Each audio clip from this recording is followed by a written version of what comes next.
Complete Bay Area news coverage starts right now. This is KTVU Mornings on 2.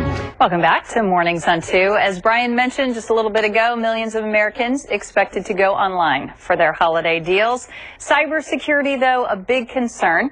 Jeff Barto from Symantec. Also, people know you as Norton, right? The antivirus. Talking about keeping the identity safe, and it's particularly concerning. Last year, of course, it all kicked off Black Friday with a big security breach at Target. Are things better this year?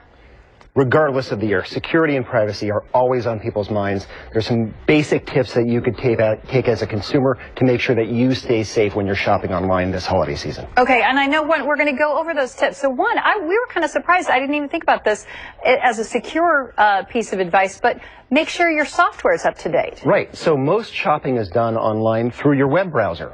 So web browsers like to push out updates, make sure that your web browser is up to date at all times. They'll remind you of these updates, but do keep it up to date because web browsers will keep you secure as you're moving through any site.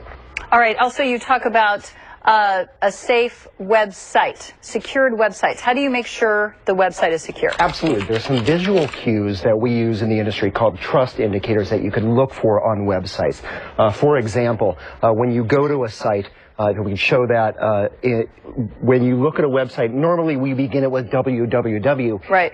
To the left of it, pay attention to what goes to the left. Oh. You want to look for HTTPS. S means it's secure, so that any information that you're typing in, like your name or your payment information or your phone number, what have you, is secure. Nobody can see that between when you type it in and when it gets to the website. Okay. All right. So HTTPS is important. There's sometimes when the address bar itself will turn green, or certain words will turn green, or a padlock will turn green. Those are really important. That's like HTTPS on steroids. So definitely look for those two things. Okay. And you said there's a seal or something as well to look for. Also, a lot of the sites will use a payment seal or a trust seal. Okay. A lot of Americans know about the circle check mark from Norton. Right. Our seal. There's others out there. PayPal. There's things that are secure. Absolutely. And these are basically third-party endorsements that say something about this site or this business or the process you're doing is safe, whether it's privacy or security or what have you, or the business has been validated. So if it doesn't have that, you really shouldn't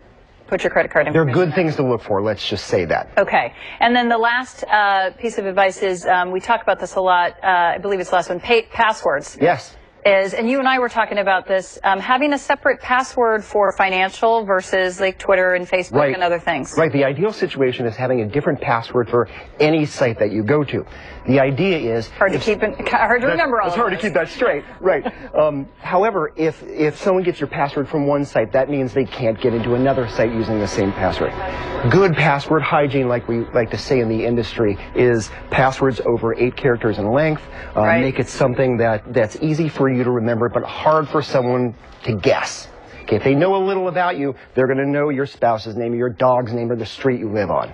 Okay, and show us the website that you're talking about that has some of that. Okay, so if you see in the upper left-hand corner, we show the HTTPS. Okay, that means the safe and secure part of it. Remember the S.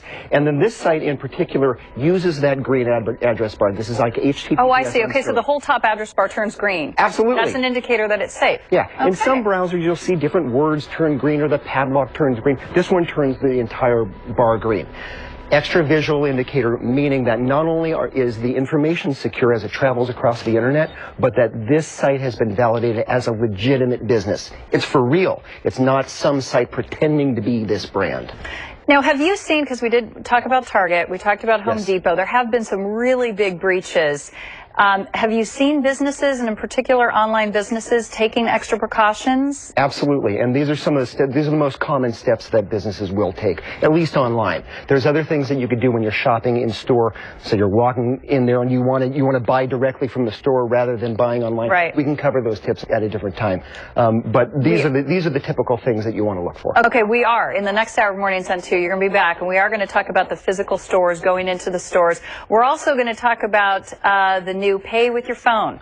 Is that safer or not? We will have that coming up in the next hour of Mornings on 2. Tori and Dave?